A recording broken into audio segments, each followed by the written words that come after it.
Okay, so this is just more funny observations from Soybert Bohm. I can't help thinking of him that way. A while back, I came up with this joke, the soyum, right? The soy goys, I believe is how an Israeli put it on Discord. The soyum, no, yeah. Pretty sure Bohm is not Jewish. He looks very, very Viennese, very European. You know, European. Anyway, it's not what this video is about. But he did write the material that I'm going to cite, so. Well, him and Haley. So this section is about incarceration, and they are showing prison inmate characteristics. Majority of the vast majority of prison inmates are state inmates, right? Because they talk about the three levels: local, state, county, state, and federal, or something. Characteristics: male, 92.8%; female, 7.2%. For state, federal is a 93.8%; female, 6.2%. U.S. population: the males are 49.2% and females are 50.8%. This is in 2020, I think, or 2021. Race slash ethnicity. Um, and it goes into I can read it all, really. White, non-Hispanic, 32.1%, 21.1%, 61.2%, and that is state, federal, and U.S. population. Black, non-Hispanic, 33.7%, 32.0%, 12.5%. Hispanic, 20.7%, 37.2%, 17.9%. American Indian, Alaska Native, 1.4%, 1.7%, 0.7%. Asian slash native Hawaiian slash other Pacific Islander 0.9%, 1.5%, 5.7%. Mixed races, two or more races, 11.2%, 6.5%, 6.5%, 2.1%. Now, it then says, males are disproportionately overrepresented in prison by a wide margin. Yeah. Also disproportionately overrepresented in both state and federal prisons are non-Hispanic blacks and inmates of two or more races, and to a lesser extent Hispanics. Underrepresented in both state and federal prisons are non-Hispanic whites, American Indians and Alaska Natives, and Asians, Native Hawaiians, and other Pacific Islanders.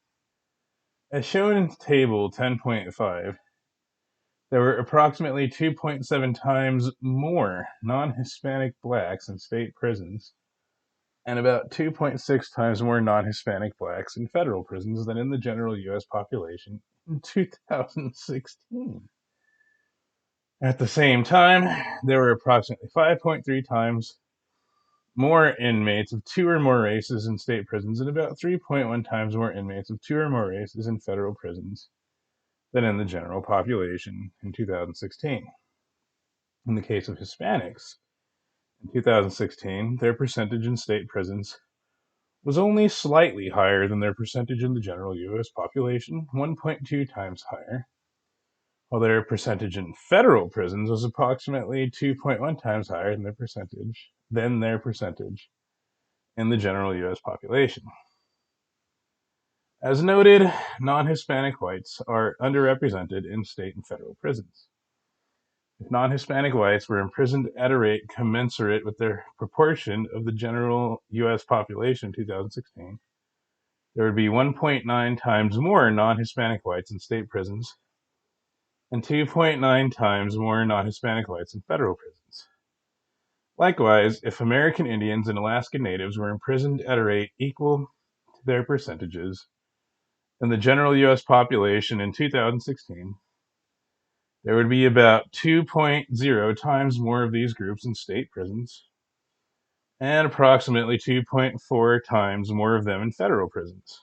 Finally, if Asians, Native Hawaiians, and other Pacific Islanders were imprisoned at the same rate as their percentage in the general U.S. population in 2016, about 6.3 times more of them would be expected in state prisons, and approximately 3.8 times more of them would be expected in federal prisons.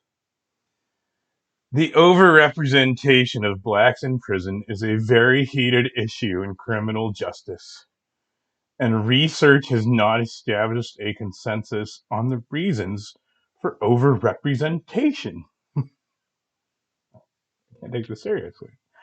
The weight of the evidence suggests that offense seriousness and prior criminal record generally exert a stronger impact on decisions to imprison than extra-legal factors such as race.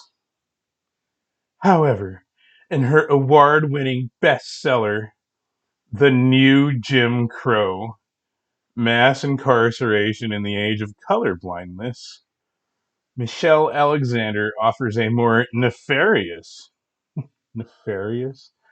reason for the overrepresentation of blacks in U.S. prisons, especially state prisons.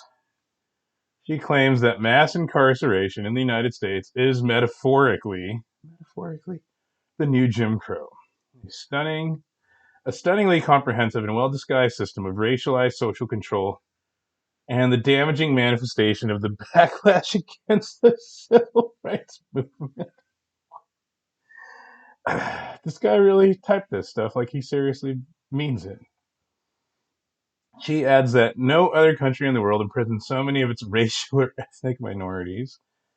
She notes the United States imprisons a larger percentage of its black population than South Africa did at the height of apartheid. And then they have a picture of blacks in prison, and it says the largest proportion of state prisoners are male and black. Why and what can be done about it? This is such a wokeness. And then they go into economic status. Economic status is likely confounded with race and ethnicity, etc. So, to me, this is really funny just how insanely full of shit these people are. Soybert or Robert Bohm, I've experienced this a lot from rich upper class whites who have never lived in the ghetto, never lived in ethnic minority neighborhoods that are low income, which tend to be the same thing, for a reason. I remember this with Scott Hedstrom and whites in Wisconsin on Facebook telling me, as a person of color who grew up his whole life near the border, how I'm a racist white supremacist for wanting border wall, border control, border enforcement. Well, I have seen my community, my people, and my even family members' lives destroyed by things like the drug trade that comes across the border. So I'm a Nazi for not wanting my own people to die from the drugs that my own ethnicity south of the border is bringing north. These people live in a fantasy bubble. It's insane. This rich white dude from Vienna, right? Robert Bohm. Yeah, he is one of the many liberals who influence these policies, but you wouldn't catch him. He wouldn't be caught dead in a city like Detroit, smoking crack with the blacks, or whatever the Hispanics do in Detroit. I'm gonna guess there's Hispanics in Detroit.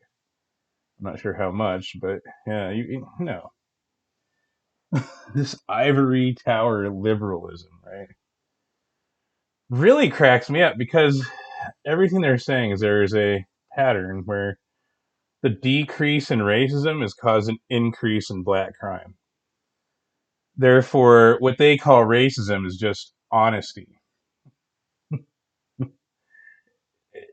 Why wouldn't I be honest? Because it's racist? Is that Well, blacks do commit more of the crimes, so Jim Crow laws and apartheid technically caused lower black incarceration rates than the post civil rights era in the United States, but the problem can't be the blacks themselves. It's not like black people are the cause of black problems.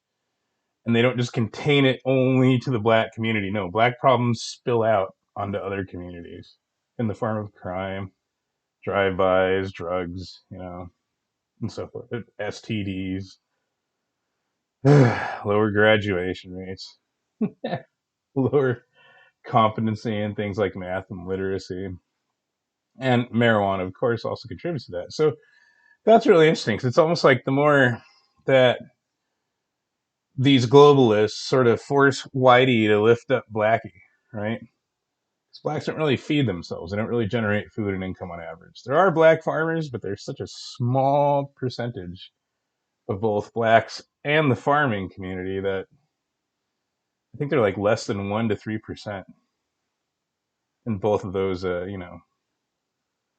population demographics. That they, yeah, no, when I watched that movie from 1966, Africa Blood and Guts, it showed that the whites created South Africa as a sort of this world superpower, which counted on the farming. Any economic system relies on farming at its base. Any government system, these things cannot live without food production. Nothing can exist without food production. The advent of agriculture enabled things like the Industrial Revolution, military, writing, music, etc. Right? If you were too busy hunting and gathering, you didn't have time to do this stuff. So South African whites, with their farming, fed the blacks. Blacks, of course, they're not grateful. No gratitude from Blackie for Whitey's help. It's always racism. Oh, it's racism. Whitey has to work even harder to give me more free stuff than he already does. It's always a narrative, right? It's a narrative from liberals, too. Uh, because, right, so if they say that it's white supremacy and systemic racism and blah, blah, blah, the answer is never, okay, if it's socioeconomic factors, let's leave Blackie alone, right? Let him have his own continent, like Africa. Let him go back to Africa and build a Wakanda and start farming and producing food and generating income. That's never the answer. No, it's no. Whitey has to work even harder to generate more food and income for Blackie than he already does through welfare and all these affirmative action programs and the ACLU and so forth and so on. So it's like they know that blacks are the cause of black problems and they're deceptively manipulating Whitey into enabling Blackie to have kids he couldn't feed. Hence that African reference of that movie Blood and Guts. In South Africa, the black birth rate was 4 times higher than the white birth rate. 4 to 1. Blacks can't really have those many babies if they're starving. They try. You see it all the time in poor African countries, right?